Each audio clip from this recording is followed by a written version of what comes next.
It's more cameras than.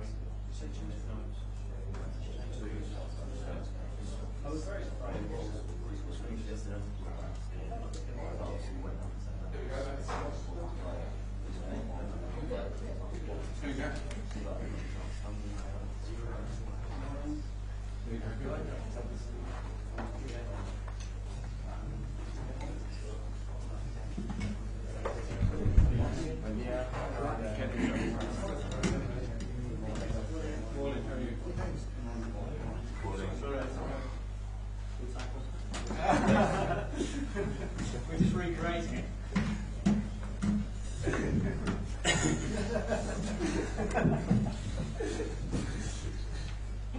Good morning, everyone. Hope everyone's well. To any Ukrainian girls, I don't think there's any Ukrainians in the room. That's not a good move.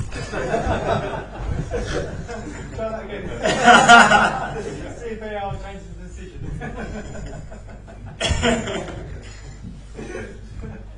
Okay, let's go. Think if the cameras are in the back, we'll kick off with Alex from the BBC. Hi, Mikel. Hi. Your unbeaten start to the season was ended at Bournemouth. What did you say to the players after that game, and what's the message ahead of the match against Shakhtar? Well, very clear, put a bit of perspective into the situation. Obviously, we want to win in any context. The reality is that we have made that context very difficult to ourselves. It was very difficult already with the amount of players that we had out on the schedule and the games that we had to play. But that's the reality, and for that game we didn't get away with it. We could have done, and it could have been a very different narrative. The reality is we didn't, and now the context is that we have lost one game in 6 months. And okay, now we have to win again, win the context that we had lost for the first time in 6 months. So let's show it. That's 3 red cards in Premier League games. There's been lots of talk around your side's disciplinary record. Do you think your team has a problem with discipline? Well, I mean, playing with 10 men, obviously there is an issue. The truth is, when you analyze the 3 very different actions and the outcome of them, the reasons are very different. Regardless of that, we cannot continue to play with 10 men, especially at this level, and you see how we're struggling. All the teams have to win football matches.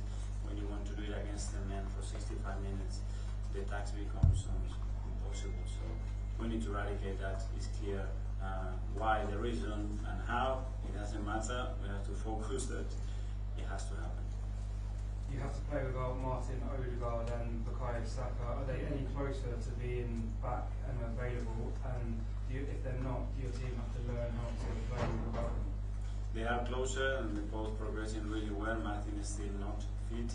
With Bukayo, let's see how he fits today and the training session that we have later on. Mikel, you mentioned that that was your first defeat in 17 matches. In terms of the bigger picture, did that form part of your discussions with the players since the Bournemouth game, and also what have you said to them about eradicating those kind of mistakes that the likes of you and Declan Rice have talked about after that? Well, I think we are already aligned, that we cannot continue to play with 10 men. That's fine, easier to get it, to say that, to get it done, because there are very specific moments that have produced that situation, but it's reacting, you have a defeat, it's part of the game, it's part of the sport, it happened in very specific conditions as well. Let's move on, take that pain that we still have in that tournament, use it for tomorrow night. Yeah, it's obviously a quick turnaround for another game. Talking about your opponents for this, Shakhtar Donetsk, how much sympathy do you have for them in the way that they're having to prepare for games at the moment, given the circumstances there? Yeah, obviously a lot of sympathy for the situation that they are in, and obviously, how can I imagine, especially speaking to Alex, how affects that situation not only to yourself, but for the whole country, your families, the whole environment, and the incredible attitude that they are having towards the situation, and again, the things that they have to put in place to be able to continue to play football matches at this level and compete in the way they do. It's remarkable, and we'll welcome them here tomorrow in the best possible way. And away from the Champions League, can I just double check, are you planning to appeal the William Saliba red card? And that's more, I leave that more to the club to understand the circumstances, and as well other examples that are very clear in the same position, and they will have to decide it. Hi Mikel, how are you? Very good, thank you. Mentioned there about Shakhtar and the way that they have to prepare, and I mean, it shows, doesn't it, that football is important, but actually it's not the most important thing in the world. No, clearly not, and especially when you're comparing with the situation that they are in. But as well, I think they have decided, to use football with a lot of positive things that brings to life in a really powerful way, and I think it's remarkable the way they have managed managing the situation and the unity of the country, and the capacity of a sport as well to bring joy to people's life, and that's something that we have to be very conscious of. You can't show any sympathy on the pitch, and after Saturday, I guess tomorrow is absolutely vital for you to go and win another football match and get another unbeaten 17-game, 6-month unbeaten run on track. Yeah, we have to start tomorrow, obviously. The desire is there. We want to desperately play these kind of matches, and we know, and the atmosphere is going to be terrific tomorrow night, so let's produce that and try to win the game. And last one from me, you mentioned discipline a couple of times, and how you can't play football matches and big football matches with 10 men. Are you going to have to change the way, or are you going to have to ask the team to change the way they play them? Because you have had a lot of red cards since you come to the club. Maybe that's because you wanted them to be more aggressive and to show a tougher side, but maybe they're going a little bit too far with that? Well, I think, for example, what happened in those three cases has nothing to do with aggression, in my opinion. But everybody's got his own opinion. We want to be super competitive when we are, and we show that is great. When you show it and it doesn't go your way and you lose, it's something else. It's part of the judgment. Simon, can you say? Can I just ask you, is you and Timber close to playing tomorrow? And if not tomorrow, do you think you will be back to Liverpool then? I think it's going to be close. Obviously, we have to see how he deals with training with the whole group, because he hasn't done that yet. But he will be pretty close, hopefully. What's the issue with him? Is it something to do with the knee injury before, or is it something different to? No, it was a muscular injury. And can I just ask as well, obviously, with fans at the moment, there's a lot of sort of clamour and hype around Ethan getting more minutes, given what they've seen off the bench and the cameos. How difficult is it for you when you've got a talent like that who's 17 to sort of say, I'll just throw you in from the start playing, and also to try and hold you back, given he is a teenage boy? I think it's identifying moments, understanding where he is, where the team is, and what is the optimal moment to throw a player in that context. He's already done a lot in a very short period of time, so let's take it step by step and make sure those steps are consistent and can allow him to grow in the manner and form that we want him in the team. Claire? Hi, Mikel. Hi. On Saturday, you changed your midfield setup a bit. You had that thing going with Leo and Kai up top, and you changed it with Mikel into midfield. I know it's kind of difficult to analyse because after half an hour, obviously, the game changes. But how did you think that was going before the red card? Well, Well, it was different, obviously, because Leo has been playing more centrally, but Gavi, obviously, he had a calf issue with the national team, and he came back and he wasn't fit enough to start the match, and especially what happened last year. When a similar circumstance, we lost him for 5 or 6 weeks, and we didn't want to do that, so we have to adapt that. That meant that we have to adapt as well our midfield, and there are options. Very difficult to have a proper assessment, because I expected the first 15-20 minutes of Bournemouth away to be in a certain way that planned to, and we have to let the brownie settle a little bit to see a little bit more things. But yeah, there are different and new connections that obviously, with the injuries that we have to try. It's like the first time we played Leo and Kai, I heard a lot of things that we're playing 4-4-2 and this connection, and then it was flowing and it was magnificent. So things need time in terms of unit connections, and probably yesterday or the other day's game is not the best one to analyze and take a lot of things from it. Just one on Alex as well. It's obviously a big game for him tomorrow. Yeah. He played just 10 minutes since the first weekend of the season. I know he's had an injury which just gets up for a long time, but how has his role changed now? Because there's obviously so much competition for places in the fullback position, and he was so important when he first came in. And maybe he, at least from the outside, it seems like his influence on the team is diminished slightly. But how big a role does he still have to play for you going forward? Yeah, hopefully a big one. Obviously, we need him fit. Availability is a big factor to maintain consistency. And obviously, last year we had quite a lot of issues with that. And the start of the season again. Hopefully, he's now fit.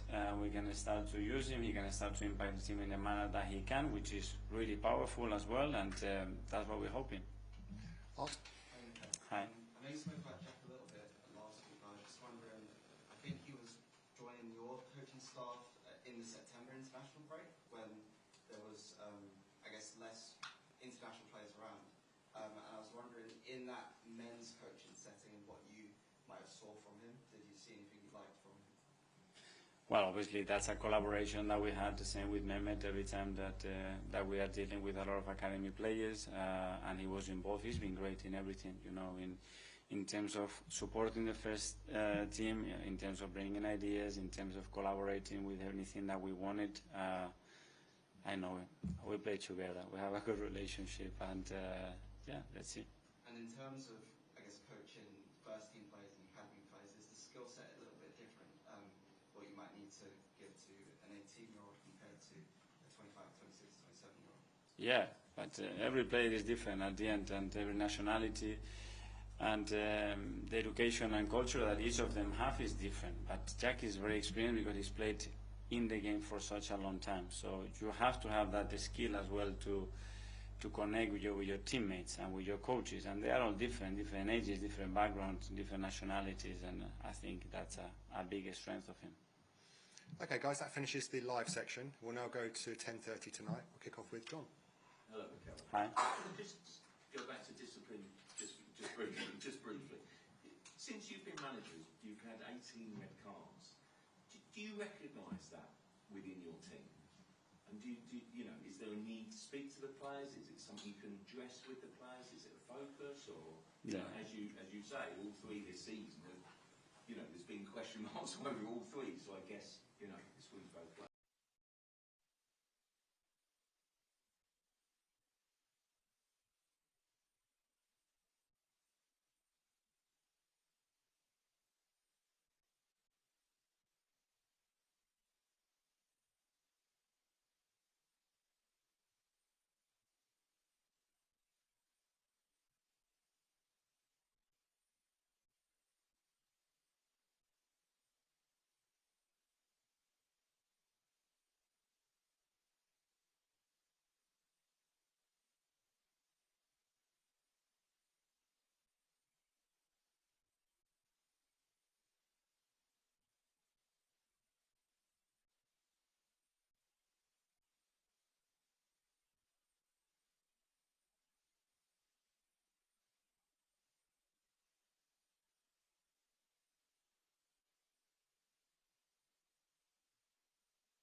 true, do you think, or how does it compare with the intensity?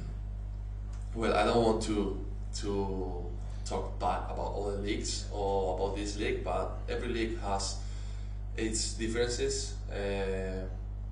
Premier League is obviously one of the best in the world, if not the best.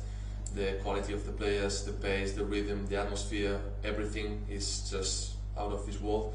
And honestly, I'm really glad to be here, to be playing against the best teams, against the best players. That's what we want as a competitor, to play the best, to be the best. And hopefully this year I can enjoy a lot, and learn and grow, and for the future be an even better player. Mikel, there's stats we saw before you came here, had you sort of top in Europe, sort of tackles won, headers, duels. Is that something that 6-7 years ago you were always doing, or is it something over your career you targeted and said that this is what I'm going to make my best attributes, and something you worked at to get where you are now? As I said before, I think players change with age, with experiences. Obviously, I'm not the same player now that what I was when I was 18 or 19. I've been evolving my game, and I think when I was 18 or 19, I didn't have this physical level. When you mature, when you grow, when you start working and training, you get better in the physical aspect and at the tactical as well. So I think I've always had the mentality of trying to win every duel, but now I feel more prepared physically to do so. So yeah, as I have said in a couple of interviews before, I'm not promising I'm going to win every duel, that's for sure, but I can promise I will try to fight for every duel like it's the last one. So that has been my mentality forever, and that's the mentality I will still have in the future. And who are the midfielders you've admired as you've developed, that you've liked the way they've played? I've admired a lot of midfielders because luckily in Spain we have had like a couple of them. In England as well, the Lampards or the Gerrards, the Cesc Fabregas, Vieiras, all these kind of all-around midfielder that can play box to box, that can score, that can defend, that can win duels, that can dictate the tempo of the game. Those are the midfielders that I look up to. But in Spain, yeah, of course, the Xavi, Iniestas, that mentality of keeping the ball, try to play short passes, try to dominate the game through the ball and pass a lot. That was the kind of players that I admired when I was a kid. Just last, you mentioned Lampard there. Is that something you feel you have in your game? You have goals, obviously we know about attacking those, but you think going forward you have that element to add to this team? I hope so. For sure, that's one of the reasons I'm here, because I think I can be a threat in the opposite box, and that's something I need to work to get better at, because I know I can develop myself even more. I have a high ceiling, so of course goals are not the main thing for a midfielder, but if you can provide them, it's going to be a whole different thing for you as a player. So hopefully in the future I can get better than that, and I can score a lot of goals for Arsenal. Move to this side of the room with John. Mikel Arteta said of you that you were a leader and had a real football brain. You know, incredibly complimentary about that aspect of your personality and your character. I wonder whether did you get that from someone? Was it as a coach being particularly influential that's made you think? And I just wonder whether long term you even see yourself going into coaching. Do you think about it that much? Well, the first part, I've been lucky that my father was a footballer back in the day. When I was growing up and I had 14, 15 years old, he became a coach, and he was coaching the academy teams in my boyhood club. I would sit at home with him watching their games, and he would explain me things that happened in the game, more of a tactical aspect in the global team, whereas a player you only maybe think about you as an individual. I think there was the first time I started looking at football as a whole, as a team, as 11 players against 11 players, and the whole tactics behind just the ball. And yes, I've been lucky to be coached by a lot of amazing coaches. I've learned a little bit about every one of them. But Imanol Alguacil, the coach I had in Real Sociedad, was the one who woke me up, or woke up the aspect of the tactics and the kind of mathematics of the game. And in the future, I don't know, I love the tactics, I love the football, I love being around football, but I see how coaches age, and I don't know if I want that for me. So let's see in the future. Don't try to retire me yet. I guess we saw a lot of you, and in the Euros, you obviously had a special time. How much of a big point in your career was that? And sort of as a learning experience. I mean, you broke our hearts, but you it was clearly a really special summer for your generation. Absolutely, it's been probably the best summer of my life because of a lot of things that have happened. But winning the Euros, for sure, it has changed my life to the best. In the football aspect as well, signing for Arsenal, winning the Euros is amazing. It has been a dream come true. I grew up watching the Xavis and Iniestas that I told you guys just a minute ago, winning World Cups and Euros, and we thought about them as legends. And now you are the one winning a Euro, so it's just kind of crazy to me, but it's just amazing. Yeah, amazing feeling. Nick? Hi, Mikel.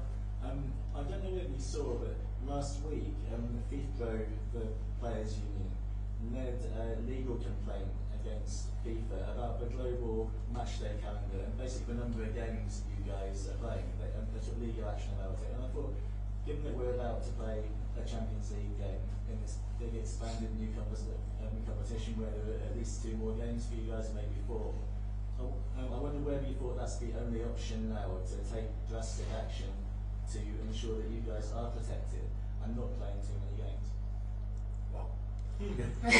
Long question. Yeah, sorry. Yeah, about the games, it has been a difficult topic, a tricky topic for the past few months, if you would say. It's a difficult one because obviously we are players. I love to play football. I don't even care how much I have to rest or not rest, because whenever it's a ball in my feet, I feel happy. But at the same time, we are reaching a level where players are getting injured and the level of the game is not at the highest point because of resting. So I think it's in the best for everyone to, get to a point where we can keep playing, keep giving like spectacle, is it called? Because if players are not rested, there are going to be injuries. Everybody wants to see the big names perform and do all these amazing tricks and be high quality football. So yeah, hopefully we can get to an agreement and get to a point where everybody's happy and we can keep going and enjoying football. Do you feel on your body that the demands have got higher and higher and higher as the years go on? Do you think the demands have got higher in terms of how you feel it? Yeah, I've been playing European football for 6-7 years now in a row, so your body starts to feel it. Maybe when you have been playing for 1-2 years, your body don't even care about how many times you have to rest. But when you're getting older, you start to feel it. But right now I feel great. I come from an injury, so I don't feel tired at all. I just want to keep playing, keep improving my physical aspects and just get to that level again where I feel 100%. Is that? Hi, Mikel. You come across quite mature. Where does that come from? Is there any particular experience or thing from your background growing up that's influenced that as well?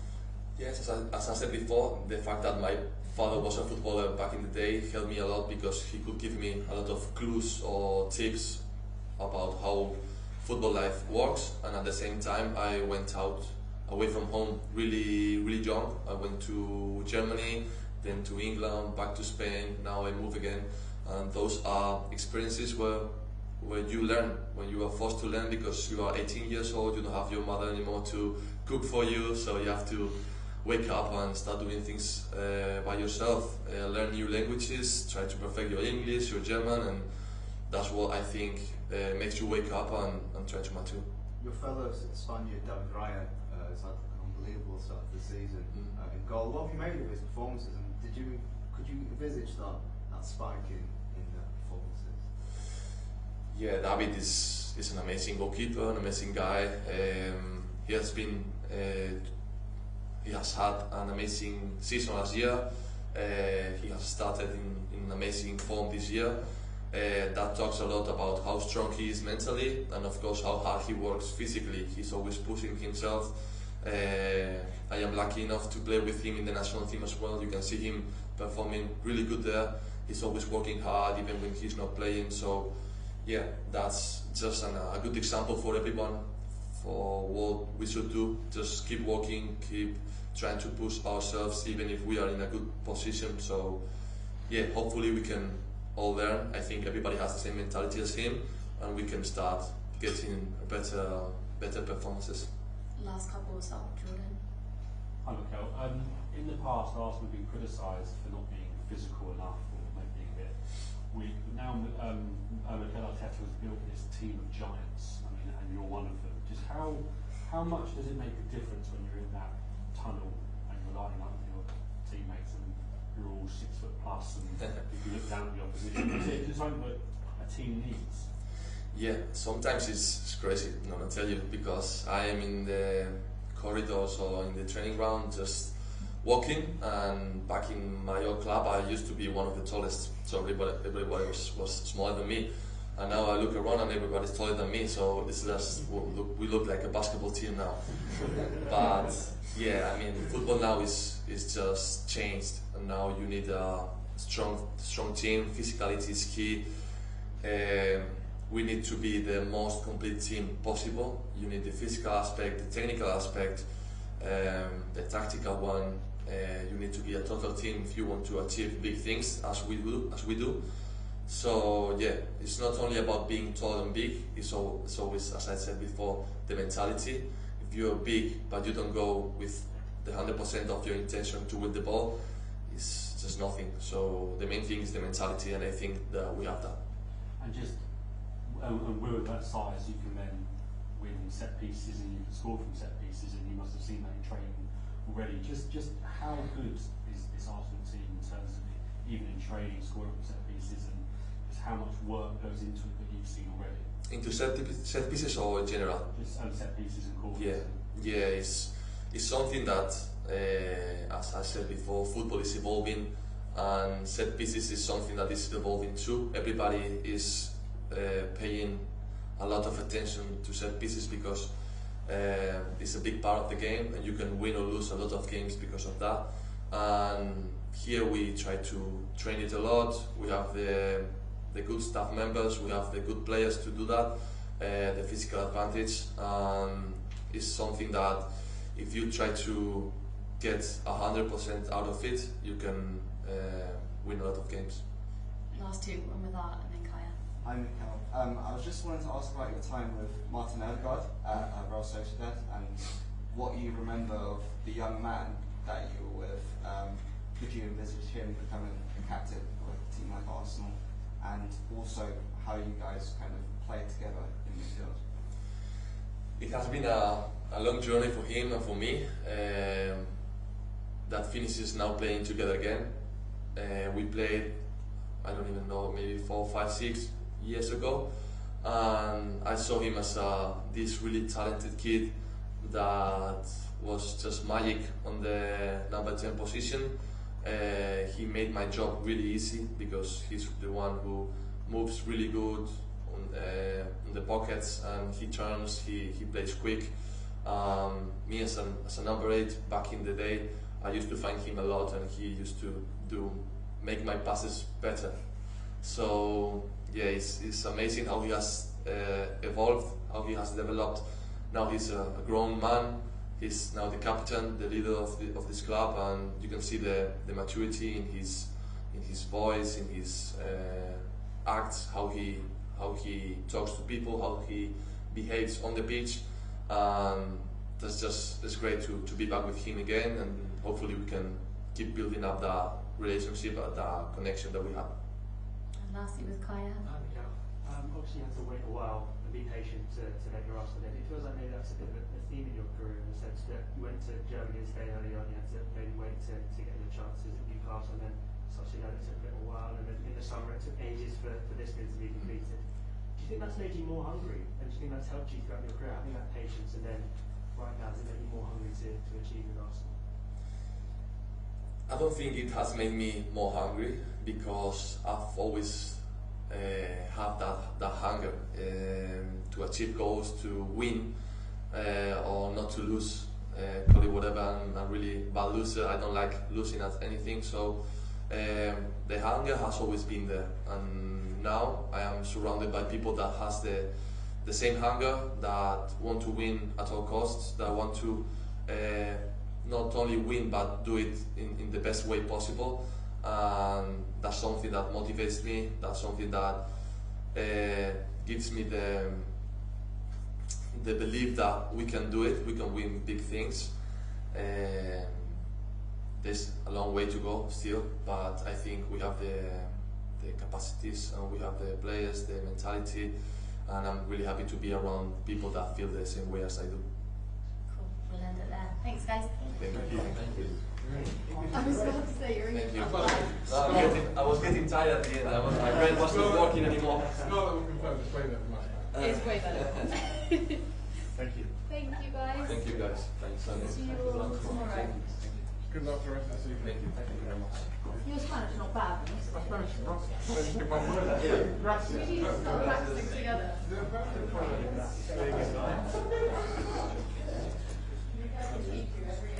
Yeah,